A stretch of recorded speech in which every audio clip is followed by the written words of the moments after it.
Okay, ये 6 PDF है, immigration case management.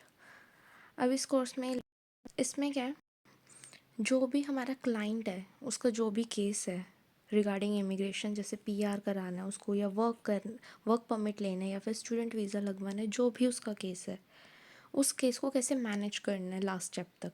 तो सबसे पहले इसमें फर्स्ट स्टेप है, इनिशियल स्टेप, क्लाइंट की एलिजिबिलिटी। सबसे पहले हमें क्लाइंट का इनिशियल कंसल्टेशन करना है। कैसे?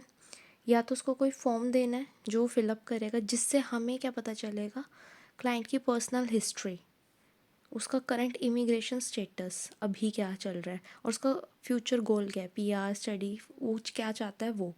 या तो हम उसको कोई फॉर्म दे सकते हैं, वो फिलअप करके दे, उससे हमें उसकी थोड़ी डिटेल पता चल जाएगी, या हम उसका कोई एक मॉक इंटरव्यू कर सकते हैं। नेक्स्ट स्टेप है, अब जो उसने अप्लाई करना है, जो भी उसका गोल है, ठीक है, जो भी उसका प्राइमरी गोल है, उसके अकॉर्डिंग उसकी एलिजिबिलिटी को इवेल्युएट करना कि वो उसके पास है भी या नहीं, एलिजिबल वो है या नहीं। तो सबसे पहले ये रिव्यू करना है एलिजिबिलिटी के लिए, हमें क्या चेक करना पड़ेगा। फॉर एग्जांपल उसने स्टूडेंट वीज़ा की बात करी और US की बात करी, तो हमें US की क्या चेक करनी पड़ेगी, इमिग्रेशन पॉलिसीज़ और लॉज की, स्टूडेंट वीज़ा के लिए क्या क्या चीज़ें चाहिए होती है, रिक्वायरमेंट क्या है, ठीक है। दूसरा हमें चेक करना पड़ेगा उसी क्लाइंट की पास्ट इमिग्रेशन हिस्ट्री। इसका मतलब क्या है कि वो जो क्लाइंट है उसने पहले कभी ट्रैवल करा है, ठीक है, या फिर उसने कोई रूल तो नहीं वायलेट करा था वाइल ट्रैवलिंग, या उसका कोई पहले रिफ्यूज़ल आया है, या डिनाइड हुई है, या डिलेड हुई है एप्लीकेशन, या कोई क्रिमिनल ऑफेंस, ये सब उसकी पास्ट हिस्ट्री पता होनी चाहिए। नेक्स्ट है access client personal situation. Personal situation में आ जाएगा, अगर इसी कंट्री में उसने अभी कुछ अप्लाई नहीं करा है, इसी कंट्री में है वो, तो क्या कहते हैं, अगर उसने कोई क्राइम कर रखा है, ये पता होना चाहिए। मतलब कंसल्टेंट को उसके बारे में ज़्यादातर सारी चीज़ें पता ही होनी चाहिए, दैट्स वाई ये कॉन्फिडेंशियल रखी जाती है इन्फॉर्मेशन। अब क्योंकि अगर क्राइम कर रखा है तो लीगल तरीके से उसका आगे प्रोसेस होगा इमिग्रेशन का, अदरवाइज़ कोई भी इमिग्रेंट केस मैनेजर उसको हैंडल कर सकता है। बट ये कॉम्प्लेक्स केस आ जाएगा, जैसे कोई क्राइम कर रखा है, या कोई वॉयलेशन हो रखी है, या फिर कोई टेररिस्ट ग्रुप से है कनेक्टेड, तो ऐसे केसेस में दूसरे तरीके से लीगल प्रोसेस की तरह से एक्शन लेना पड़ता है। दैट्स वाई क्लाइंट की पर्सनल इन्फॉर्मेशन भी होनी चाहिए, ठीक है। दूसरा हो गया, अगर कोई जैसे for example family sponsored visa apply कर रहा है, उसकी फैमिली रहती है, मतलब सिटीज़न है, फॉरेन कंट्री में सिटीज़न है, अब वो फैमिली स्पॉन्सरशिप बेस के ऊपर आना चाहता है कोई, तो फैमिली रिलेशनशिप चाहिए होगा। अगर कोई जॉब के बेस पे आना चाहता है तो उसका एम्प्लॉयमेंट स्टेटस चाहिए होगा। अगर कोई पढ़ने आना चाहता है तो एजुकेशन और उसका रिलेटेड डॉक्यूमेंट्स चाहिए होंगे, ठीक है। और ये जो क्लाइंट पर्सनल सिचुएशन था उसमें ये आ गया क्रिमिनल बैकग्राउंड, उसकी कोई हेल्थ कंडीशन जिससे वहाँ की पब्लिक को कोई रिस्क हो, ठीक है, ये पता होना चाहिए हमें। फाइनेंशियल स्टैंडिंग, क्योंकि अगर हमें पता होगा, फॉर एग्जांपल हमने वीज़ा अप्लाई कर दिया और हमको उसका कोई भी क्लाइंट का पर्सनल इन्फॉर्मेशन नहीं है कि उसने क्या कर रखा है पास्ट में, तो क्या होएगा, बाद में रिफ्यूज़ल, डिनायल, या फिर पूरा बैन आ जाएगा उसको एंट्री होने से कंट्री में। तो इससे बचने के लिए क्या है, अगर हमें क्रिमिनल के बारे में पता तो हम क्रिमिनल लॉयर हायर कर सकते हैं कि कैसे प्रोसीड किया जा सकता है इस केस में। अगर कोई हेल्थ कंडीशन का इशू है तो इसमें क्या होएगा कि हम चेक करा सकते हैं, और अगर कुछ आ जाता है कि पर्सन को कोई ना कोई हेल्थ कंसर्न है, तो उसमें हमें एक एफिडेविट या एक स्टेटमेंट लेना पड़ेगा, जिसमें ये होगा कि ये जो पर्सन है, जो हमारा क्लाइंट है, उसकी हेल्थ कंसर्न से वहाँ की पब्लिक रिस्क पे नहीं है। तो ये सारी चीज़ें हमें करनी होगी। फॉर एग्जांपल अगर कोई फाइनेंशियली वीक है तो उसके टैक्स रिटर्न्स, ठीक है, उसके एम्प्लॉयमेंट स्लिप्स, उसके बैंक अकाउंट की स्टेटमेंट, और उसके एसेट्स, ये सारे काउंट करने होंगे। ये सारी चीज़ें आती है इसमें, इसलिए इवेलुएट करना एलिजिबिलिटी इंपॉर्टेंट है। Next is clarified program specific requirement. जब हमें पता चल गया उसको क्या चूज़ करना है, फॉर एग्जांपल उसको फैमिली बेस्ड चूज़ करना है स्पॉन्सरशिप प्रोग्राम, तो वहाँ पे एक पिटीशन होती है, ये फॉर्म होता है I-130, इसको फिल करना होगा। नेक्स्ट अगर उसको एम्प्लॉयमेंट बेस करना है तो I-140 पिटीशन, ठीक है, फैमिली के लिए 130, एम्प्लॉयमेंट के लिए 140। और जो एम्प्लॉयर हायर कर रहा है ना, उसको भी कुछ पेपर वर्क करके देना पड़ेगा, कहाँ से, डिपार्टमेंट ऑफ लेबर से, DOL से। फॉर एग्ज़ाम्पल अगर हम, ये US है हमारा, ठीक है, और ये इंडिया मान लो, US वाला एम्प्लॉयर इंडिया से किसी वर्कर को हायर करना चाहता है, तो यहाँ की गवर्नमेंट पहले तो ये बोलेगी फर्स्ट प्रायोरिटी लोकल सिटीज़न के होता है, लोकल फर्स्ट करके एक पॉलिसी है। तो इसको ये देना पड़ेगा यहाँ पे लेबर कंप्लाइंस या लेबर सर्टिफिकेशन, जिसमें इसको ये बताना होगा कि इस इंडियन वर्कर को हायर करने से पहले मैंने पूरा मार्केट टेस्टिंग करी है, जिसके अंदर यूएस वर्कर अवेलेबल नहीं था और उसको कोई स्किल्ड वर्कर चाहिए था, दैट्स वाई उसने इंडिया से हायर करा है। ये सारा पेपर वर्क एम्प्लॉयर को करना पड़ता है एम्प्लॉयमेंट स्पॉन्सर करने से पहले, ठीक है, पेपर वर्क ड्यूअल से। और एक और फॉर्म होता है I-9 कॉम्प्लाइंस, ये भी एम्प्लॉयमेंट बेस्ड होता है। नेक्स्ट है रिफ्यूजी बेस्ड। रिफ्यूजी बेस्ड में ज़्यादातर एडजस्टमेंट ऑफ स्टेटस आ जाता है, ये भी मैं आगे बताऊंगी कैसे होता है। रिफ्यूजी बेस्ड और प्रोग्राम कौन सा, स्पेशलाइज्ड प्रोग्राम, जैसे टीपीएस हमने पहले भी पढ़ा हुआ है, टेम्परेरी प्रोटेक्शन स्टेटस। और डाका ये चिल्ड्रन के लिए, डेफर्ड एंड चिल्ड्रन के लिए, deferred action for children act. Next is adjustment of status, ये आ गया। फॉर एग्जांपल ये जो हमारा क्लाइंट है, ये एक सेकेंड,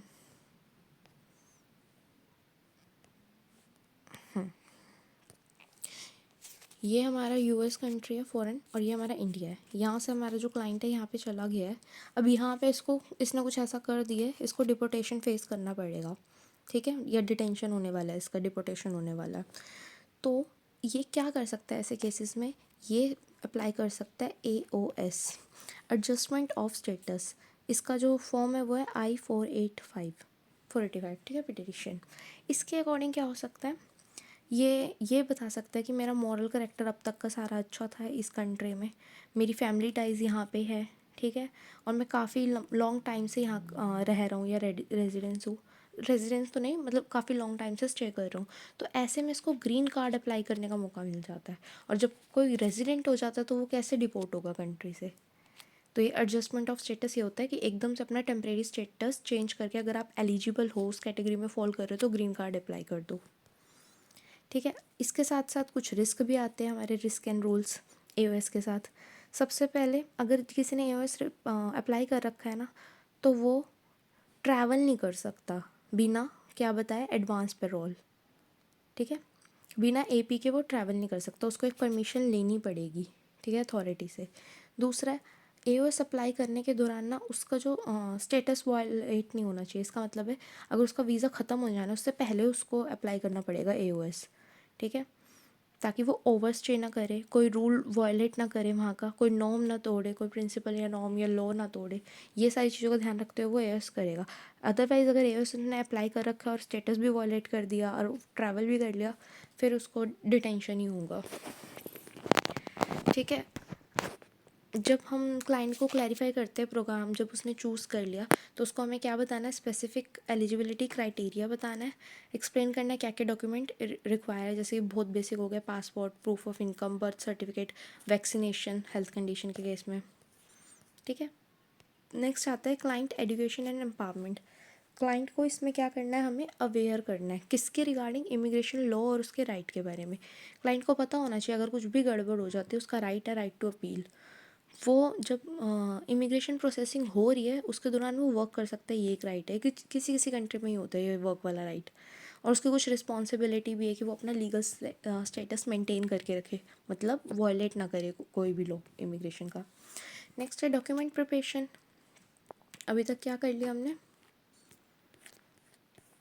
सबसे पहले तो इनिशियल कंसल्टेशन देंगे क्लाइंट को, नॉर्मल फॉर्म के थ्रू जानेंगे उसकी हिस्ट्री, फिर देखेंगे एलिजिबिलिटी है या नहीं, कहाँ से, लीगल वेबसाइट से चेक करेंगे क्या क्या एलिजिबिलिटी है। फिर जब वो चूज़ कर लेगा तो उसको रिक्वायरमेंट बताएंगे कि आपने ये कर लिया, आप एलिजिबल भी हो, अब आप ये डॉक्यूमेंट्स दो। फिर उसकी डॉक्यूमेंट प्रिपेयर कराएंगे, डॉक्यूमेंट प्रिपरेशन, ठीक है, और साथ में उसको एम्पावरमेंट भी करेंगे, राइट्स भी बताएंगे उसके। डॉक्यूमेंट्स में क्या क्या आता है, इसमें क्या करते हैं हम, क्लाइंट को हेल्प करते हैं कि वो अपने जो रिक्वायर्ड डॉक्यूमेंट है वो गैदर कर ले, और जो एविडेंस है जो उसकी एलिजिबिलिटी प्रूव करेंगे कि ये एलिजिबल है इस वीज़ा के लिए, वो वाले डॉक्यूमेंट कलेक्ट कर ले। ज़्यादातर क्या होता है उसमें, बर्थ सर्टिफिकेट आ गए रिलेशनशिप के, उसके फैमिली रिलेशनशिप के केस में, स्पाउस के केस में मैरिज सर्टिफिकेट आ गए, टैक्स रिटर्न आ गए हमारे फाइनेंशियल स्टेटस के लिए, एफिडेविट ऑफ सपोर्ट। ये क्या है, कई बार ना ग्रीन कार्ड जब जैसे अप्लाई करना है, ठीक है, तो क्या है, यहाँ अप्लाई करने से पहले ना वहाँ पे एक प्रूफ देना पड़ता है हमें, या एफिडेविट देना पड़ता है वहाँ की गवर्नमेंट को, कि जो पर्सन है या जो क्लाइंट है जो अप्लाई कर रहा है ये ग्रीन कार्ड, वो वहाँ की गवर्नमेंट पे क्या है, डिपेंड नहीं करता। डिपेंड नहीं करता मतलब वहाँ के पब्लिक सिस्टम पे, हेल्थ केयर हो गया, कुछ भी हो गया, या फिर नॉर्मल उसको जॉब चाहिए वगैरह वगैरह, ये उस पर डिपेंड नहीं कर रहा। अगर उसको ये नहीं मिलेगा ऐसा नहीं वो रह नहीं पाएगा, वो रहेगा। पब्लिक चार्ज यही होता है कि पब्लिक के ऊपर, मतलब पब्लिक का कोई या गवर्नमेंट पे बेनिफिशियरी नहीं है वो, ठीक है। उसका खुद का एक सपोर्ट सिस्टम है, फाइनेंशियल सपोर्ट है। तो I-864 फॉर्म किसका है, एफिडेविट ऑफ सपोर्ट का, कि पब्लिक चार्ज, अगर कोई ग्रीन कार्ड अप्लाई कर रहा है तो उसको ये दिखाना पड़ता है कि वो पब्लिक के ऊपर चार्ज नहीं है। चार्ज का मीनिंग है बेनिफिट लेना पब्लिक का, public that is our government, उसके ऊपर कोई चार्ज नहीं ले रहा है, ठीक है। एम्प्लॉयमेंट लेटर, अगर एम्प्लॉयमेंट का केस है, फाइनेंशियल डॉक्यूमेंट तो चाहिए होते हैं, मेडिकल रिकॉर्ड्स की सब कुछ सही है, हेल्थ कंडीशन, और पुलिस सर्टिफिकेट, क्लियरेंस सर्टिफिकेट, जो क्या डिनाई वो करेगा, जो क्या बताएगा कि कोई क्रिमिनल बैकग्राउंड या रिकॉर्ड नहीं है। नेक्स्ट, अब हमारा डॉक्यूमेंट भी हो गया, अब हम सबमिट करेंगे हमारा। और ये स्पेसिफिकली मैंने किसके केस में बताया, जब हमारे केस थोड़े कॉम्प्लेक्स होते हैं ना, तो वहाँ पर हम अपनी पिटीशन कहाँ का सबमिट करते हैं, फाइल को किसी अथॉरिटी या एजेंसी में सबमिट करना होता है। तो सबसे पहला हमारे पास है USCIS, US citizenship and immigration service. इसमें कौन से टाइप की पिटीशन सबमिट होती है, जो नॉन एनफोर्समेंट होती है। फॉर एग्जांपल AOS का केस हो गया, अचानक ग्रीन कार्ड चाहिए उसको, ठीक है, नेचुरलाइजेशन से, मतलब बेसिकली उसको सिटीजनशिप वहाँ पे रहना है, तो ये सारे केस आते हैं USCIS में। नेक्स्ट है DOS, US department of state. ये इसमें आता है काउंसलर प्रोसेसिंग, जब वीज़ा किसी को मिलना होता है, उस पूरे मतलब उसका जो SOP होती है, पूरी स्टेटमेंट होती है, वो एक काउंसलर मतलब हमारा ये क्या नाम है, लॉयर, इमिग्रेशन अथॉरिटी, वो पूरा प्रोसेस चेक करती है, फिर जाकर उसको वीज़ा इशू होता है, ठीक है। नेक्स्ट आता है ICE क्या है, इमिग्रेशन एंड कस्टम एनफोर्समेंट। यहाँ पे एनफोर्समेंट आ गया, और जो हमारे USCIC था वो नॉन एनफोर्समेंट में था।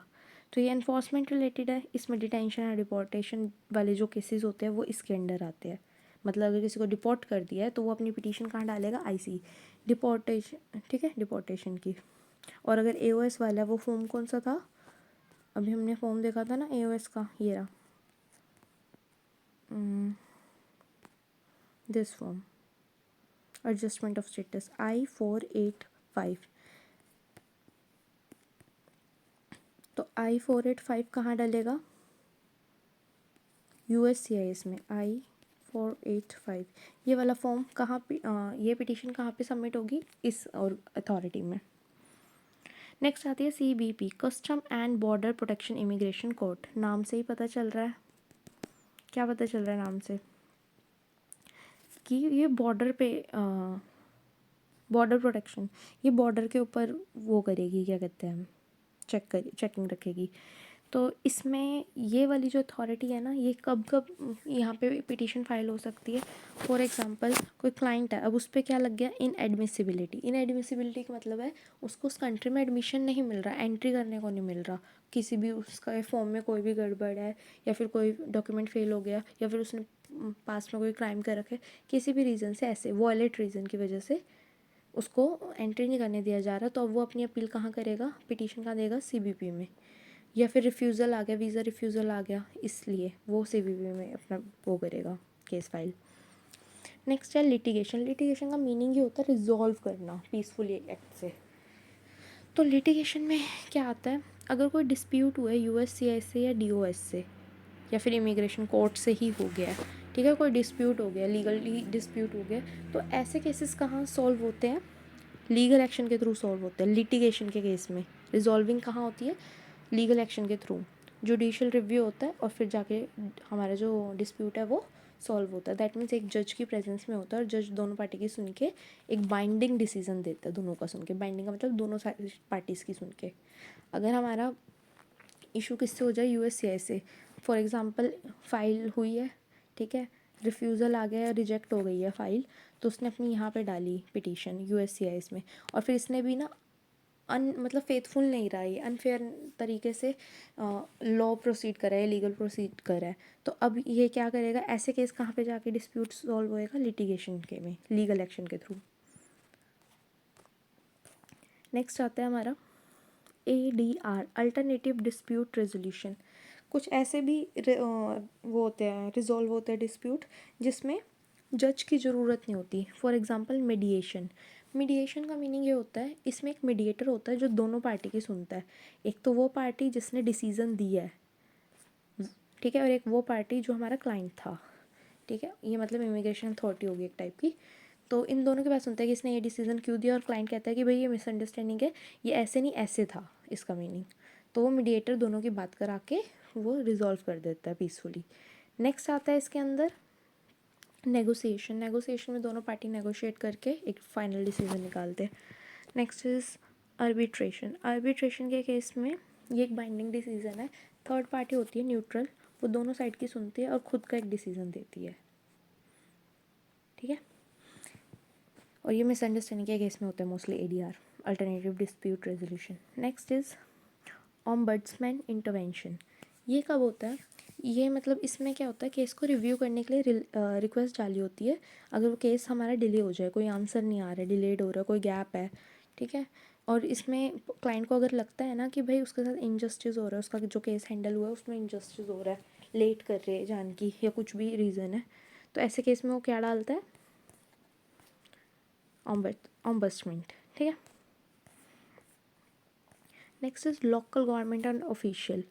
अगर किसी को लग रहा है कि भाई हाँ क्या कहते हैं, उसके साथ अनफेयर तरीके से डीलिंग हो रही है, उसका केस नहीं देखा जा रहा, तो वहाँ की जो लोकल गवर्नमेंट होती है ना, मतलब हमारे लोकल रिप्रेजेंटेटिव, जैसे कांग्रेस का कोई पर्सन हो गया, सेनेटर हो गया या MP हो गया, वो अपनी तरफ से सारा पुश करता है कि उस क्लाइंट का केस देखा जाए, तो फिर वो रिव्यू होता है। Next is risk assessment. Risk assessment में क्या होता है, अब हमें क्लाइंट को ना रिस्क असेसमेंट भी बताना है। अभी तक हमने क्या बता दिया उसको, सबसे पहले उसका इनिशियल वो करा था, वेट, सबसे पहले उसका इनिशियल कंसल्टेशन करा, फिर उसको प्रोग्राम्स दिखाए, फिर उसने चूज़ करा कुछ प्रोग्राम, फिर उसके लिए उसकी एलिजिबिलिटी चेक करी लीगल वेबसाइट से या फिर लीगल लॉ या पॉलिसी से, ठीक है। उसके बाद उसको रिक्वायर्ड डॉक्यूमेंट्स बताए, ठीक है, फिर उसको उसके राइट्स बताए क्या है। उसके बाद क्या बताया उसको, सबमिशन कहाँ करना है अगर कुछ ऐसे चैलेंजेस आ जाते हैं, कॉम्प्लेक्स केस आता है, ठीक है, पिटीशन कहाँ देनी है अपनी। उसके बाद अब उसको ये भी बताना है कि इसका रिस्क क्या हो सकता है, एप्लीकेशन से रिस्क असेसमेंट भी बताने होते हैं कि क्या क्या, अब अच्छा तो सारा ही बता दिया, और क्या दिक्कत हो सकती है वो भी बताने होते हैं हमें क्लाइंट को। फॉर एग्जांपल उसको डिस्कस करो उसके साथ पोटेंशियल बैरियर और चैलेंजेस क्या है वो, लॉन्ग प्रोसेसिंग टाइम, सबसे पहले डिले हो सकता है, डिनाइड एप्लीकेशन, एप्लीकेशन रिफ्यूज़ या रिजेक्ट भी हो सकती है, पहला रिस्क। दूसरा है offer advice on how to strengthen the case. अब ये तो बता दिया उसका रिस्क है, अब उसको एडवाइस भी करो, रिस्क असेसमेंट में एडवाइस भी आती है कि अगर आपका केस वीक है ना तो उसको स्ट्रेंथन कैसे कर सकते हैं। फॉर एग्जांपल एडिशनल एविडेंस इकट्ठे कर लो, ठीक है, पर्सनल स्टेटमेंट डालो।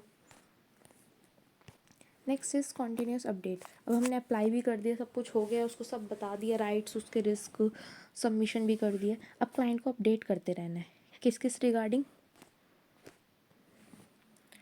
कोई अपडेट आया है इमिग्रेशन से, कोई प्रोसेस है, एडिशनल स्टेप, अगर इमिग्रेशन वालों ने बोल दिया है, इमिग्रेशन ने क्या कहा है कि हमें ये एडिशनल डॉक्यूमेंट चाहिए, हमें मतलब और प्रूफ चाहिए, तो वो भी क्लाइंट को अपडेट देना कि हाँ ये वाला प्रूफ चाहिए, आप मुझे ला के दो, फिर मैं सबमिट कर दूँगा आगे, ठीक है। नेक्स्ट है प्रोवाइड इमोशनल सपोर्ट। जब ऐसे होता है time like long processing time हो गया है या काफ़ी टाइम से डिलेड हो रहा है, तो ऐसे में क्लाइंट थोड़ा वो हो जाता है, स्ट्रेस्ड आउट हो जाता है, तो उसके साथ एम्पैथी रखनी है, उसमें इमोशनल सपोर्ट देना है।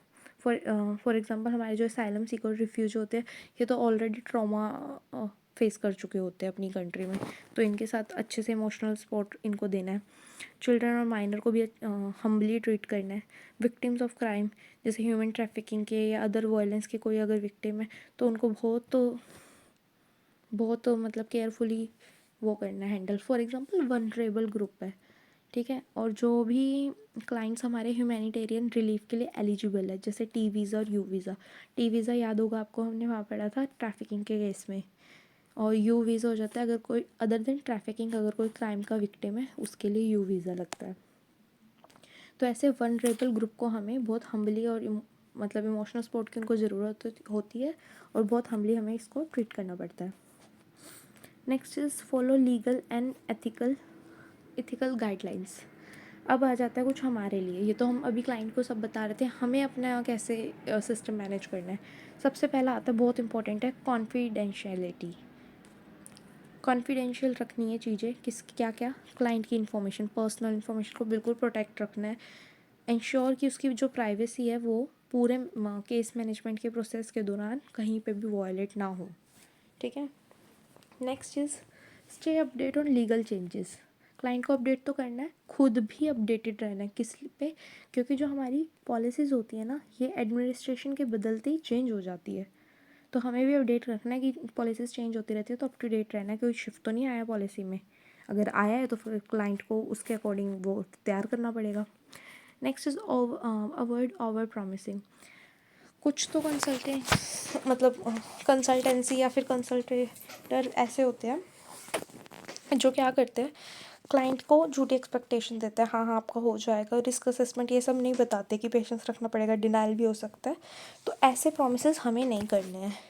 हमें क्लाइंट की एक्सपेक्टेशन मैनेज करनी है, उसको क्लैरिफाई करना है। सबसे पहले तो उसको कॉस्ट ट्रांसपेरेंसी बतानी है कि इस पूरे प्रोसेस में कितना कॉस्ट लग सकता है, प्रोसेसिंग टाइम डिलेज हो सकते हैं, ये भी बताना है। एडिशनल डॉक्यूमेंटेशन कभी मांग लेती है इमिग्रेशन अथॉरिटी एडिशनल रिव्यू करने के लिए। सिक्योरिटी क्लियरेंस होना चाहिए। और कभी कभी बहुत सारे प्रोसेसिंग में लाइन में मतलब क्यू में वो लगे होते हैं हमारी एप्लीकेशंस, तो बैकलॉग्स लगने के भी टाइम है। डेडलाइंस का पता होना चाहिए अगर हम अपना ग्रीन कार्ड रिन्यू कराने जा रहे हैं या कोई वीज़ा एक्सटेंड कराने जा रहे हैं। नेक्स्ट इज क्लाइंट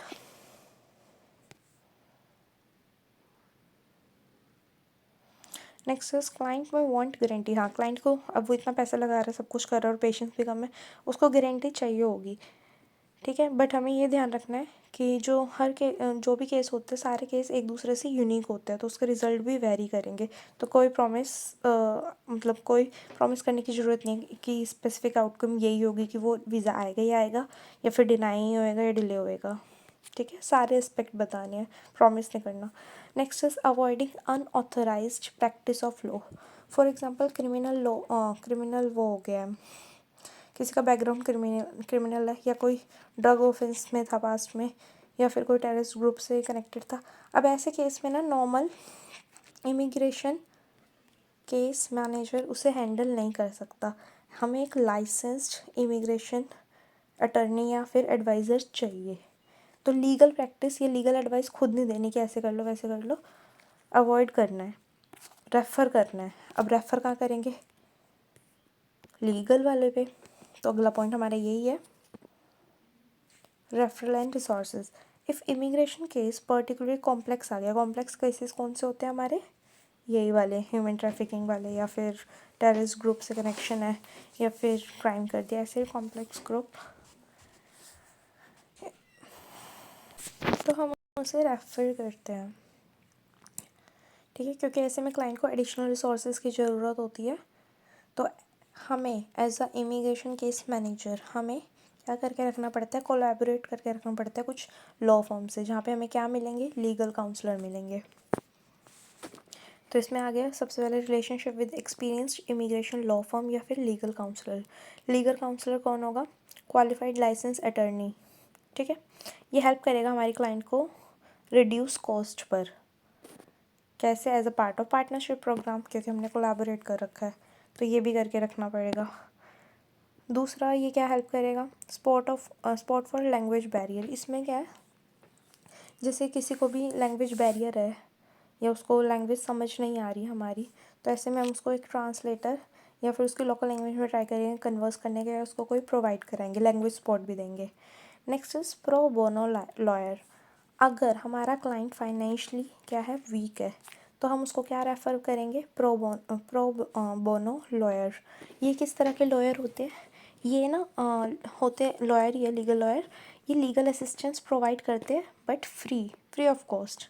ठीक है, जो लोग फाइनेंशियली हार्डशिप फेस कर रहे हैं या बहुत वनरेबल स्टेटस है जिनका, रिफ्यूजी और असाइलम या फिर कोई विक्टिम है, उन लोगों के लिए हम प्रो बोनो लॉयर रेफ़र करते हैं।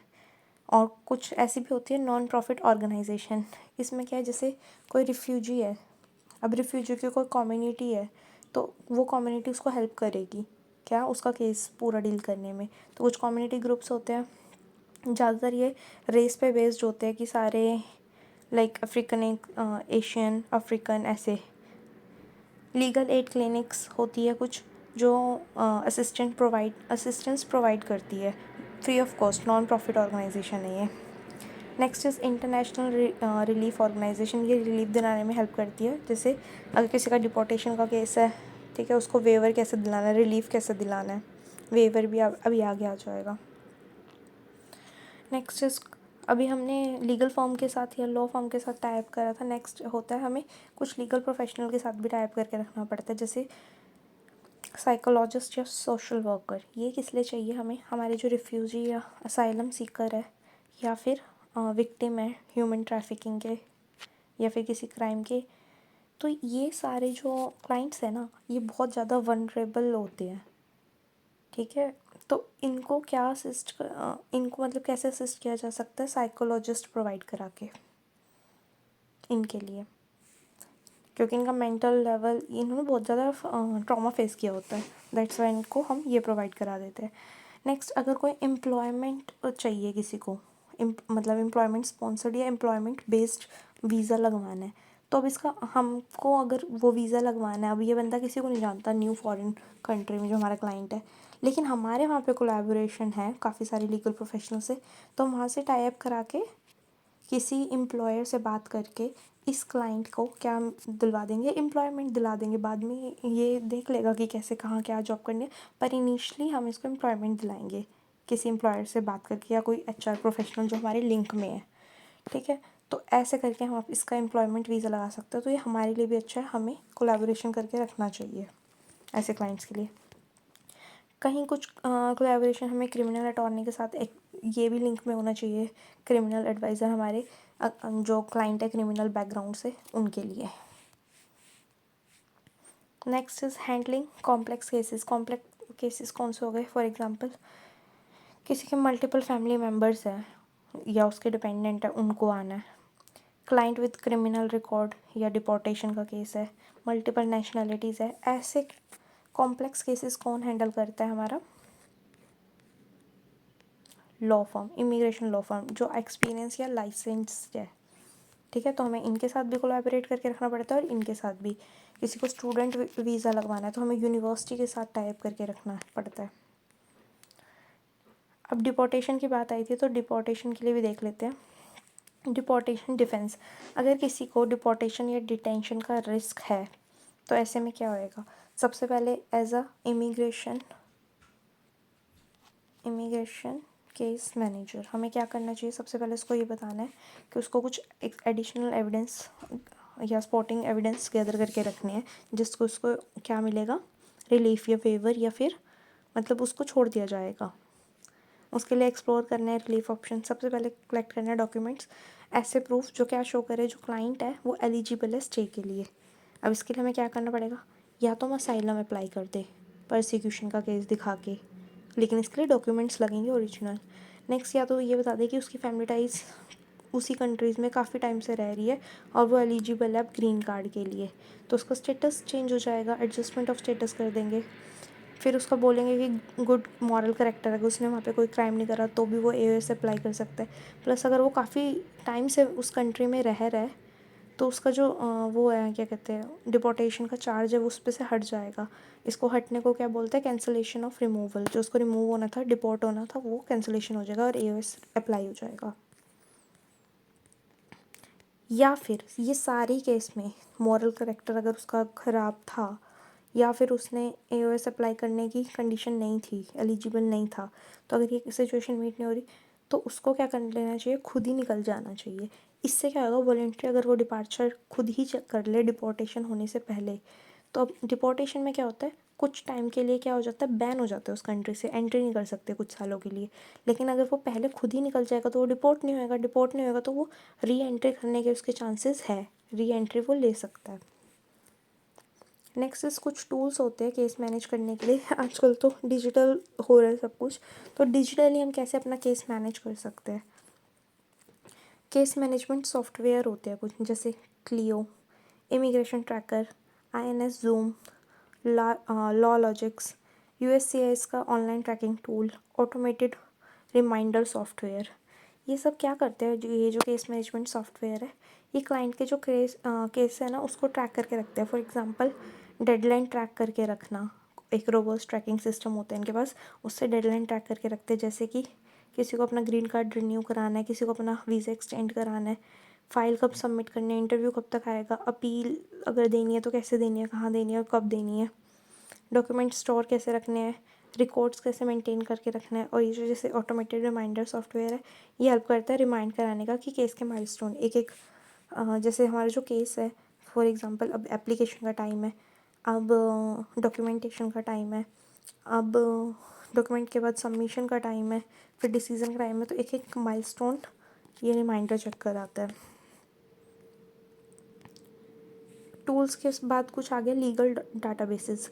यहाँ पे क्या है, अप टू डेट इमिग्रेशन की इन्फॉर्मेशन मिलती है। अगर कोई लॉ या पॉलिसी क्या हो रहा है, अल्टर्ड चेंज हो रही है, अमेंडमेंट हो रही है अगर उनमें। Next is communication tool. हमें क्लाइंट से कम्युनिकेट कैसे करना है, ये सबसे पहला मतलब सबसे इम्पॉर्टेंट चीज़ है। कॉन्फिडेंशियलिटी में भी ये चीज़ आती है। हमें जो अपना चैनल चूज़ करना है ना बात करने के लिए, वो कैसा होना चाहिए, इनक्रिप्टेड होना चाहिए। क्लाइंट से बात करने के लिए, उसके डॉक्यूमेंट लेने के लिए, सबमिट करने के लिए, उसको स्टेटस का अपडेट देने के लिए, ये सबको नहीं पता होना चाहिए, सिर्फ क्लाइंट और हमारे बीच में रहना चाहिए।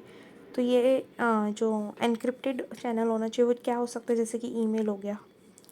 फिर एक आता है इसमें डॉक्यूमेंट ऑटोमेशन। इसमें क्या है, टाइम बचाते हैं हम क्लाइंट का। कैसे, अगर उसको कोई एफिडेविट बनवाना है तो हम उसको फॉर्मेट दे देंगे, ऑटोमेटेड टेम्पलेट होती है हमारे पास, और ई फिलिंग होती है, वो अपना बस अपना नेम वेम अपना इन्फॉर्मेशन डालेगा पर्सनल, बाकी सारा टेम्पलेट बना के देंगे। तो इससे टाइम काफ़ी सेव हो जाता है, क्लाइंट को धक्के नहीं खाने पड़ते फालतू में।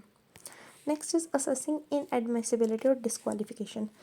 कंट्री में एंट्री करने से कौन किस वजह से रुक सकता है किसी क्लाइंट का केस, वो है इसके अंदर।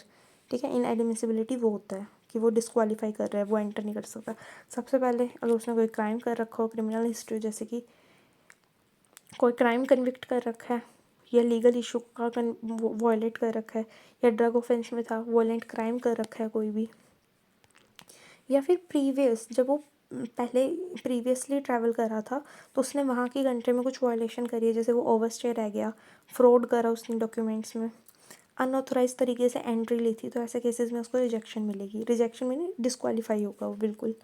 हेल्थ इशू, अगर उसने कोई कम्युनिकेबल डिसीज़ कैरी कर रखी है जो वहाँ की पब्लिक में जाके स्प्रेड हो सकती है, ऐसे केस में उसको रिफ्यूज़ल मिलेगा। Next is mental health condition, अगर वहाँ की पब्लिक को रिस्क हो सकते हैं इसकी मेंटल हेल्थ कंडीशन की वजह से क्लाइंट की, तो उसको इनएडमिसिबिलिटी को फेस करना पड़ेगा। Next is lack of required vaccination, अगर कोई वैक्सीनेशन ज़रूरी है जैसे कोविड-19, इसको तो ये तो इम्पोर्टेंट है ही, इसकी तो वैक्सीनेशन ज़्यादातर हर जगह ही होती है, जाने से पहले, फ़्लाइट लेने से पहले या फिर मतलब ट्रैवल करने से पहले ये तो लगी ही होनी चाहिए, ज़्यादातर रिक्वायर्ड होती है। तो अगर वो वैक्सीनेशन नहीं लगी तो हमारा एडमिशन कैंसिल हो जाएगा कंट्री में। नेक्स्ट इज फाइनेंशियल इनसफिशिएंट, अगर हम उसको प्रूफ नहीं दे पाए इमिग्रेशन अथॉरिटी को कि हम फाइनेंशियली स्टेबल है तो रिजेक्ट हो जाएंगे। लाइक जैसे हमारा इनकम क्या है, या हमें कोई स्पॉन्सर कर रहा है, ये वाले प्रूफ नहीं दिए हमने, लेटर्स नहीं दिखाए, तो वो इनसफिशिएंट हो जाएंगे financially. Next is national security concern, अगर उस क्लाइंट का टेररिस्ट ऑर्गेनाइजेशन से टाई था कभी, तो इस केस में नेशनल सिक्योरिटी कंसर्न के तहत उसे रिजेक्ट कर दिया जाएगा। नेक्स्ट इज, अब ऐसे केसेस में उसको वेवर रिलीफ कैसे दिलाए हम अपने क्लाइंट को। Applicant can send request to waiver, क्योंकि उसका हक है राइट टू अपील या राइट टू वेवर उसके पास है। पोस्ट स्पेसिफिक डिस्क्वालिफिकेशन, जैसे इनएडमिसिबिलिटी उससे हुई है due to previous immigration violation, इस केस में वो वेवर अप्लाई कर सकता है। Client follow up and post decision support, for example client का डिसीज़न आ गया, वीज़ा आया या नहीं आया, मतलब इमिग्रेशन से हमें आंसर मिल गया, तो हमें वो कम्युनिकेट करना है क्लियरली क्लाइंट को। अगर अप्रूव्ड हो गया, वीज़ा आ गया, तो उसको नेक्स्ट स्टेप के लिए गाइड करना है। फॉर एग्जांपल वहाँ पे घर कैसे ढूंढना है, जॉब अगर एम्प्लॉयमेंट से वो टाइप करा दे, हेल्थ केयर सिस्टम के बारे में लीगल सपोर्ट देना है उसको वहाँ जाके, अगर उसको अपना स्टेटस चेंज करना है, वर्क परमिट दिलाना है तो वो, अगर वहाँ पे सिक्योरिटी नंबर देना है उसको तो social security number, health insurance उसका कराना है, अगर उसको अप्लाई करना है पीआर या सिटीजनशिप, तो ये सारे उसको सपोर्ट करना है नेक्स्ट सेटलमेंट के लिए। लेकिन अगर उसका डिनाइड हो जाता है तो उसको एक्सप्लेन करने की रीज़न क्या था डिनाइल का, क्या इमिग्रेशन अथॉरिटी को डाउट में आया जिसकी वजह से रिफ्यूज़ हो गया, या बताना है उसको रीजंस। और वो रीजंस क्या हो सकते हैं, ज़्यादातर इनकम्प्लीट हो सकता है documentation, failure to meet eligibility criteria, for example financially support पूरा नहीं दिखा या फाइनेंशियल इनसफिशिएंसी मिली, ठीक है, कोई क्रिमिनल बैकग्राउंड आ गया, कुछ भी क्लाइंट का बैकग्राउंड का कंसर्न हो गया, तो इस केस में उसको एडमिशन नहीं मिलेगा कंट्री में।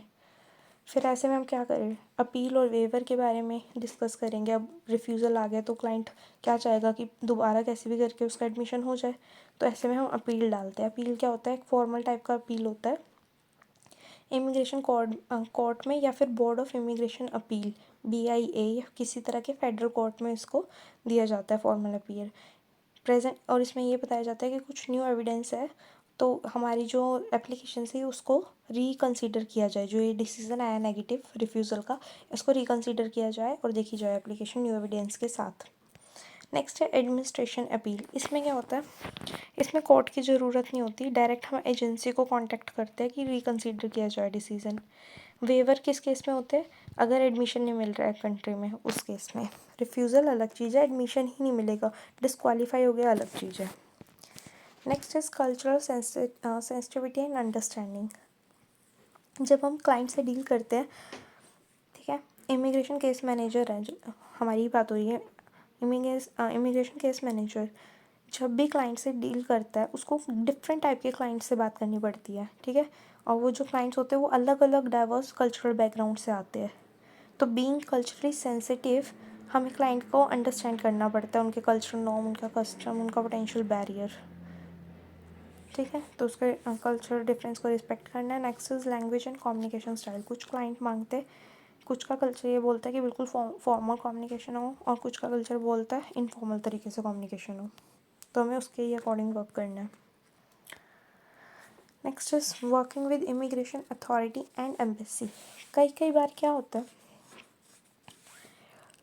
मतलब हमें जैसे इसमें देखो, हमें कुछ एम्बेसीज के साथ भी वर्क करना पड़ता है। For example understanding the process at various stages. इसका मीनिंग क्या है, जब हम कोई केस हैंडल कर रहे हैं वहाँ पे अलग अलग स्टेजेस आएगी, कभी एप्लीकेशन सबमिट हुई है, कभी वो रिव्यू हो रही है, कभी उसका डिसीज़न आ रहा है, तो ऐसे केस में where you must know what to do, क्या करना है हमें पता होना चाहिए। फॉर एग्जांपल जब हम फाइल कर रहे हैं अपनी एप्लीकेशन को, तो उसमें हमें क्या क्या पता होना चाहिए, जो हमने सबमिट करी है फाइल वो करेक्ट होनी चाहिए, ठीक है, चाहे वो ऑनलाइन हो चाहे वो पेपर बेस्ड हो, फ़ी पे करनी होनी चाहिए, और जो इतने डॉक्यूमेंट्स रिक्वायर्ड थे वो लगे होने चाहिए। नेक्स्ट इज़ जो फॉर्म था वो एक्यूरेटली फिल्ड होना चाहिए। फाइलिंग के टाइम पे हमें ये ध्यान रखना है, what to do and when to do. Next is responding to RFE, request for evidence. इसमें क्या है, सम टाइम क्या होता है, जो इमिग्रेशन अथॉरिटी होती है वो मोर डॉक्यूमेंट मांग लेती है। अभी हमने पहले भी पढ़ा, एडिशनल एविडेंस उनको देना पड़ता है ताकि वो आपकी एप्लीकेशन को सपोर्ट करे वो documents.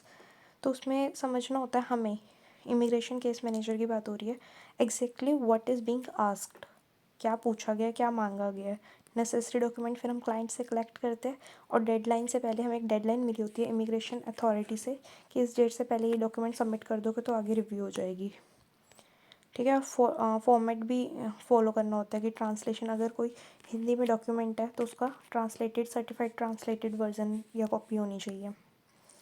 Next is attending interview. Immigration case manager या उसका जो क्लाइंट होगा हमारा, उसको कॉल करा जाएगा इंटरव्यू के लिए, वीज़ा, चाहे वीज़ा के लिए उसने अप्लाई करा हो, ग्रीन कार्ड, असाइलम के लिए। तो ये इंपॉर्टेंट है कि हम अपने क्लाइंट को पॉसिबल क्वेश्चंस के साथ प्रिपेयर करवा दें, ठीक है, उसके सपोर्टिंग डॉक्यूमेंट कलेक्ट करें, ओरिजिनल भी और कॉपीज़ भी, और उसको ये सब भी समझाए, मतलब जब भी इंटरव्यू देना है ऑनेस्ट, बिल्कुल सही आंसर देना है, कामली देना है और रिस्पेक्टफुल रहना है इमिग्रेशन अथॉरिटी लिए। Next is follow up on application. कई बार डिलेड हो जाती है हमारी एप्लीकेशन या स्टक हो जाती है, तो रेगुलरली ट्रैक करना है application process.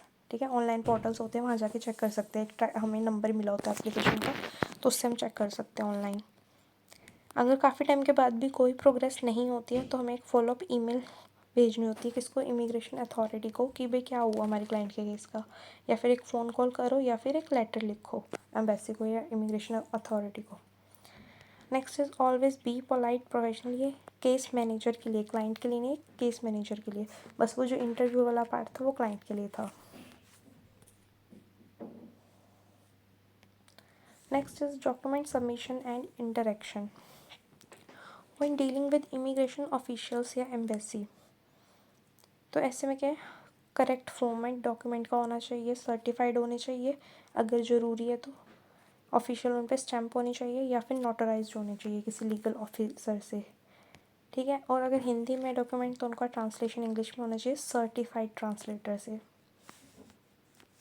Next is follow protocol while communicating. Formal language use करनी है जब भी बात कर रहे हो। जैसे अगर ऑफिसर से बात हो रही है तो डियर वीज़ा ऑफिसर। ये केस मैनेजर के लिए ये सारी, क्यों कैसे बात करेगा। Keep record of all email, letter and receipt. Next आता है इसमें advocacy and policy engagement simplified. इसमें क्या है, जो इमिग्रेशन केस मैनेजर होते हैं ना, पेपर वर्क के अलावा कभी कभी उनको अपने क्लाइंट के लिए एडवोकेट की तरह भी एक्ट करना पड़ता है।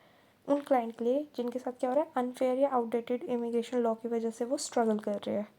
तो एडवोकेसी ऑफ इमिग्रेशन रिफॉर्म, इसमें क्या है, अगर हमारा जो क्लाइंट का केस है, हमें पता चल गया कि उसका जो केस है वो फालतू में डिले हो रहा है अनफेयर तरीके से, या जो भी गैप है उसमें इमिग्रेशन रूल में गैप है, उसकी वजह से हमारा जो क्लाइंट का केस है वो ढंग से जस्टिफाइड नहीं हो पा रहा है, तो ऐसे केस में हम एडवोकेट का काम करते हैं बियॉन्ड पेपर वर्क।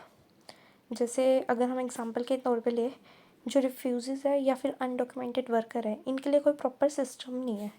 तो ऐसे में अगर मैं ऐसे क्लाइंट का केस हैंडल कर रही हूँ तो उसके लिए जब सिस्टम ही नहीं है तो इमिग्रेशन अथॉरिटी भी क्या करेगी, अनफेयर तरीके से डिसीजन दे देगी या डिले करके रखेगी, या कुछ भी तरीका होगा, मतलब वो डिसीजन दे देगी, क्योंकि कोई प्रॉपर सिस्टम तो है ही नहीं रिव्यू करने का, तो ज़्यादातर वो नेगेटिव ही आने वाला है।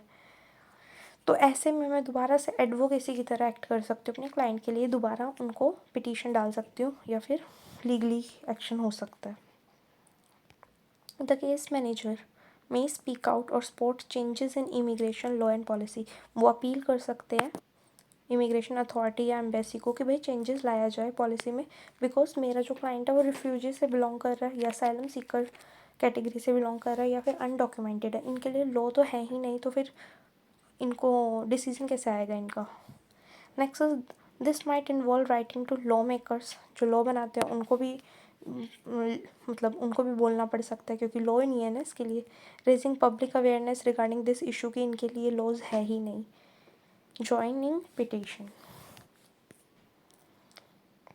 Next is collaboration with advocacy group. अगर हम खुद नहीं कर पा रहे लीगली तरीके से मूव, तो हम क्या कर सकते हैं, केस मैनेजर में work with non profit legal ad group या इमिग्रेंट राइट ऑर्गेनाइजेशन। ये हमने अभी पढ़ी थी ना, जो फ्री टाइप की नॉन प्रॉफिट ऑर्गेनाइजेशन होती है, लेकिन वो लीगल काउंसिल्स होते हैं, उसमें लीगली असिस्ट कर सकती है हमें, तो उनके साथ हम कोलैबोरेट कर सकते हैं और ये हमें क्या हेल्प करेंगे लीगल रिफॉर्म के लिए। Provide support to immigrant distress, bring public और media attention to this serious issue, public को अवेयर करेंगे। ठीक है, मेजरली पार्ट ये डन हो गया। ये बेसिक सा अपील के ऊपर है, एक छोटी सी टेबल है, सिर्फ इतनी सी है ये, डन। ठीक है, अब ये वाला टॉपिक हम ऑलरेडी पढ़ चुके हैं, अपील्स, जुडिशियल रिव्यू या फिर अल्टरनेटिव डिस्प्यूट रेजोल्यूशन। अब यहाँ पे हम इसको टेबुलर फॉर्म में कंपैरिजन करते हुए पढ़ेंगे। ठीक है, सबसे पहले अपील की डेफिनेशन क्या है, एक मिनट, हाँ। अपील की डेफिनेशन है challenge to a lower court's decision in a higher court. जो अपीलिएट है, अपीलिएट मतलब जो अपील करने वाला है, वो जो हमारे लोअर कोर्ट का डिसीज़न आया है, जैसे एक डिसीज़न आ गया रिफ्यूज़ल या डिनाइल का, उसको प्रेजेंट करता है हायर कोर्ट में। ठीक है, अपीलिएट का जज कहाँ प्रेजेंट करेगा, हायर कोर्ट में। जुडिशियल रिव्यू में क्या आता है, legality of action taken by public authority, higher court के जज ही इसको रिव्यू करेंगे। ने एक है एपिलिएट का जज जो उसकी साइड से बोल रहा है, लीगल काउंसलर जिसे बोलते हैं। एक है हमारा जज हायर कोर्ट का। डिस्प्यूट रेजोल्यूशन में क्या होता है, यहाँ पे थर्ड पार्टी, ज़्यादातर थर्ड पार्टी रिजॉल्व कराती है dispute outside of the court. ये भी कोर्ट में हो रहा है, ये भी कोर्ट में हो रहा है, ये कोर्ट में नहीं हो रहा। ये एपिलिएट का क्लाइंट का काउंसलर बोल रहा है, उसको भी जज बोल रहा है। ये हायर कोर्ट का जज दे रहा है डिसीजन, और यहाँ पे तो बाहरी पार्टीज कोर्ट के बाहर हो रहा है सेटलमेंट। इसमें फोकस क्या रहता है, अपील केस में अगर कोई लीगल एरर हो गई है, इनकरेक्ट लॉ एप्लीकेशन यूज़ हुआ है या अनफेयर प्रोसीजर के तहत डिसीजन आया है, तो हम अपील कर सकते हैं कि भाई ये लीगली रॉन्ग है, या फिर ये गलत इनकरेक्ट लॉ अप्लाई हुआ है इस एप्लीकेशन पे, या फिर अनफेयर प्रोसीजर यूज़ करा during processing of immigration application. तो ऐसे केस में हम अपील कर सकते हैं। जुडिशल रिव्यू हम कब करते हैं, फॉर एग्जांपल डिसीजन जो है वो बिल्कुल सही है, लॉ के अकॉर्डिंग वो बिल्कुल सही आया है। यहाँ पे तो लॉ के अकॉर्डिंग डिसीजन गलत था, बट ये लॉ के अकॉर्डिंग बिल्कुल फेयर और सही आया है। स्टिल जो हमारा क्लाइंट है उसको मैं ये ऐसे बताती हूँ, जैसे रिफ्यूज़ी या फिर अनडॉक्यूमेंटेड वर्कर के लिए क्या था, कोई नॉर्म नहीं था, कोई भी प्रोसीजर नहीं था। अब किसी प्रोसीजर के तहत, लॉ के तहत हमने क्या करा, उनका एक डिसीज़न दे दिया। अब लॉ के तहत ही दिया है तो फिर फेयर तो है वो डिसीज़न, बट स्टिल उनके लिए कोई प्रॉपर एक तरीके का क्या नहीं था, प्रोसीजर नहीं था। तो ऐसे केस में हम जुडिशल रिव्यू के लिए अप्लाई करते हैं। Next is dispute resolution. ज़्यादातर मिसअंडरस्टैंडिंग की वजह से क्या होता है, डिस्प्यूट हो जाता है। तो ये जो पार्टीज़ होती है आउटसाइड कोर्ट सेटलमेंट कर लेती है अपनी म्यूचुअल अंडरस्टैंडिंग से, ठीक है। नेक्स्ट, अपील के केस में कौन अपील कर सकता है, वो पार्टीज़ जो इन्वॉल्व है कोर्ट केस में, हायर कोर्ट की और लोअर कोर्ट की, ठीक है। इसमें कौन, ये जो जुडिशल रिव्यू है उसमें तो सिर्फ वही अप्लाई कर सकता है जो इंडिविजुअल, जो हमारा क्लाइंट क्या था, जिसको डैमेज हुआ था या जो इफ़ेक्ट हुआ था पब्लिक अथॉरिटी के डिसीजन से। इसमें तो एपिलिएट का जज मतलब काउंसलर और दूसरा जो हमने हायर कोर्ट में अपील करी है उसका जज दोनों बात करेंगे, ठीक है। इसके केस में डायरेक्ट हमारा क्लाइंट और हायर जज उस पर अपना जुडिशल रिव्यू देगा। इसमें क्या होएगा, कोई भी मतलब इसमें दोनों पार्टीज़ इन्वॉल्व होती है, जो इस डिस्प्यूट में इन्वॉल्व है सारे के सारे इसमें आएंगे। रिव्यू और व्हाट क्या देखा जाता है इसमें, अगर ये लीगली हमने चेक करा था ना, जो हमारी ये अपील वाला है इसमें लॉ का सही तरीके से यूज़ नहीं होता है। इसमें लॉ तो यूज़ होता है, स्टिल इसमें जुडिशल रिव्यू की रिक्वायरमेंट होती है और इसके अंदर मिसअंडरस्टैंडिंग होती है। तो जब लॉ सही से यूज़ नहीं होता इसमें रिव्यू भी क्या होएगा, लीगल या प्रोसीजर इशू ही रिव्यू होएगा ओरिजिनल केस का। इसमें क्या होगा, प्रोसेस कौन सा यूज़ करते हैं, legality fairness of decision making, ये चेक होगा। म्यूचुअल अंडरस्टैंडिंग है, जब मिसअंडरस्टैंडिंग हुई थी इसमें क्या होएगा, fact issue interest of both parties, दोनों म्यूचुअल से ही होगा, इसलिए इसमें इंटरेस्ट ऑफ बोथ पार्टीज़ आया है, दोनों के म्यूचुअल डिसीजन से एक डिसीजन बनेगा। आउटकम क्या निकलता है, ये डिसीजन अपहेल्ड भी पड़ा भी रह सकता है, रिवर्स हो सकता है, मॉडिफाइड हो सकता है, या वापस लोअर कोर्ट में भेज दिया जाएगा हायर कोर्ट से। इसमें जो डिसीज़न आएगा वो क्वाश्ड हो सकता है, रिडन हो सकता है, और body order to act within a law के अकॉर्डिंग दोबारा से उसको रिव्यू किया जा सकता है। इसमें सेटलमेंट एग्रीमेंट होता है, बाइंडिंग हो सकता है और नॉन बाइंडिंग हो सकता है। बाइंडिंग का मतलब है दोनों पार्टी मिलकर एक डिसीज़न पे आ रही है, मतलब उसमें थर्ड पार्टी है जो दोनों की सुन के एक डिसीज़न दे रहा है। और नॉन बाइंडिंग हो गया कि थर्ड पार्टी नहीं इन्वॉल्व है, म्यूचुअली उन्होंने कर लिया। बाइंडिंग ज़्यादातर आर्बिट्रेटर में आता है, ठीक है, ये हम ऊपर पढ़ चुके हैं। Next is example, appeal in civic या क्रिमिनल कोर्ट, ये छोटे कोर्ट होते हैं, lower court to higher court जाता है, ये भी हम पढ़ चुके हैं। इसमें इमिग्रेशन डिनाइल जो आया है उसका रिव्यू होता है जुडिशली, या अनलॉफुल पॉलिसी, अगर कोई लॉ बना ही नहीं है उसके लिए और उसके किसी और प्रोसेस के तहत उसका डिसीजन आ गया तब। Next is contract dispute, employment issue या फैमिली कॉन्फ्लिक्ट के तहत कोई भी अगर इशू आया था वो इसमें सॉल्व हो जाता है। कॉस्ट एंड टाइम, अभी कोर्ट में एक्सपेंसिव भी होगा और टाइम कंज्यूमिंग भी होगा क्योंकि कोर्ट की हियरिंग होगी।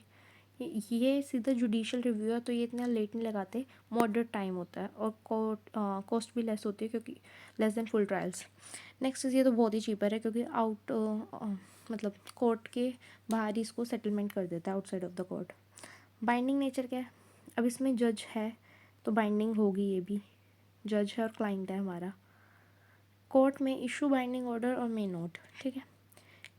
लेकिन इसमें दोनों होते हैं, नॉन बाइंडिंग भी और बाइंडिंग भी। मेडिएशन का मतलब होता है एक मेडिएटर की ज़रूरत है जो दोनों पार्टी को सुनेगा, ठीक है, और दोनों के पॉइंट्स रखेगा और दोनों से एक एक डिसीजन लेगा। आर्बिट्रेशन का मतलब होता है फिर से एक थर्ड पार्टी है, न्यूट्रल बंदा है, दोनों को सुन के अपना डिसीजन रहेगा, तो ये बाइंडिंग हो गई, दोनों को बाइंड कर दिया, दोनों पार्टी को। नेगोशिएशन, जो पार्टीज है इसमें थर्ड पार्टी नहीं है, दोनों जो पार्टी है जिनके बीच में डिस्प्यूट है वही आपस में मिलकर सेटल कर लेंगे, नेगोशिएट कर लेंगे। यूज व्हेन, कब यूज़ करा जाता है, अगर लीगल मिस्टेक हो गई, ये तो हमने रिव्यू पे भी पढ़ा था, रिव्यू कब किया जाता है, जब लीगली मिस्टेक है। Public authority acts outside law या अनफेयरली, जो पब्लिक अथॉरिटी है, हमारा जो ऑफिसर है वो ही गलत तरीके से काम कर रहा है, ठीक है। तब when parties prefer privacy speed and flexible solution, ठीक है, अगर पार्टीज़ को ये चाहिए कि यार ये ऐसे काम नहीं हुआ है, हमारा वॉयलेट हो रहा है इसमें, ठीक है, या मिसअंडरस्टैंडिंग हो गई है, जिस किसी भी वजह से उसमें डिस्प्यूट हुआ है, तो ये पार्टीज़ यूज़ कर सकती है अपने अकॉर्डिंग। की टाइप, अगर उनको कोर्ट में नहीं जाना, की टाइप अपील करने के लिए क्या क्या होता है, एक अपील होती है अपील ऑन लॉ, एक होती है अपील ऑन फैक्ट, एक होती है अपील ऑन प्रोसीजर। अगर कोई लॉ वायलेट करके उनको डिसीजन दिया तो लॉ पे होगी। अगर कोई फैक्ट मिस करके, फॉर एग्जांपल इनकम का हमने प्रूफ दिया था बट उसने हमें फाइनेंशियली इनसफिशिएंट के तहत ही उसने हमें रिजेक्ट कर दिया, तो उस फैक्ट के बेस पे हम अपील कर सकते हैं। प्रोसीजर क्या फॉलो हुआ है उस पर अपील कर सकते हैं। जुडिशियल में क्या होएगा, अगर जो इमिग्रेशन अथॉरिटी है, जो ऑफिसर है जिसने हमारा काम करा है, केस हैंडल करा है, उसने इलीगल तरीके से डिसीजन लिया है, इरेशनैलिटी लाइक अनरीजनेबल रीज़न देकर रिफ्यूज़ कर दिया, कोई रीज़न नहीं बन रहा है, ऐसे ही दे दिया अनरीजनेबल। प्रोसीजरल अनफेयर, प्रोसीजर सही से फॉलो नहीं करना। प्रोपोर्शनैलिटी, ठीक है, भेदभाव चला है, या ये स्पेसिफिक रेस या एथनिक होता है, एथिक्स के ख़िलाफ़ है, लेकिन स्टिल एथनिसिटी या रेस देख के उसने वर्क किया होगा। नेक्स्ट इज़ नेगोशिएशन, ये किस में आता है, हमारे ये टाइप्स आते हैं इसमें अल्टरनेटिव डिस्प्यूट रेजोल्यूशन में, ADR में। नेगोशिएट करके सिर्फ दो पार्टी इन्वॉल्व है इसमें। मीडिएटर में मीडिएटर भी आ रहा है एक बीच में, दो पार्टी के अलावा एक और बंदा है मीडिएटर, तो तीन पार्टी इन्वॉल्व है, लेकिन वो दोनों की सुन रहा है, एक डिसीजन अपना नहीं दे रहा, तो ये नॉन बाइंडिंग है। आर्बिट्रेशन, इसमें भी एक तीसरी पार्टी है, थर्ड पार्टी है, जो दो बंदों को सुन रहा है पर वो अपना एक डिसीजन दे रहा है बाइंड करके दोनों को। एक है ऑनलाइन डिस्प्यूट रेजोल्यूशन, ODR भी होता है, जो ऑनलाइन केस होता है, ऑनलाइन केस स्टडी होता है। डिसीजन कौन लेगा इसमें, एपिलिएट जज लेगा हमारा। इसमें कौन डिसीजन लेगा, हायर कोर्ट का, जुडिशरी। इसमें मीडिएटर डिसीजन लेगा, आर्बिट्रेटर, या पार्टीज खुद लेगी। पार्टी खुद कब लेगी, नेगोशिएशन के टाइम पे। मीडिएटर थर्ड पार्टी, आर्बिट्रेटर भी third party. Special note, no evidence allowed in most appeal, evidence नहीं होता, बस अपील कर दिया हमने। Doesn't question the result, only the process, ठीक है। जुडिशियल रिव्यू, प्रोसेस क्या फॉलो हुआ था लॉ में, मतलब लॉ क्या फॉलो हुआ था, अनफेयर तो नहीं था, लॉफुली फेयर हुआ था उसका प्रोसीजर, वो फोकस करता है, ना कि रिजल्ट क्या आया था। ADR method and case to reduce court burden, court में नहीं होते ये, खुद ही कर लिए जाते हैं रिजॉल्व। डन।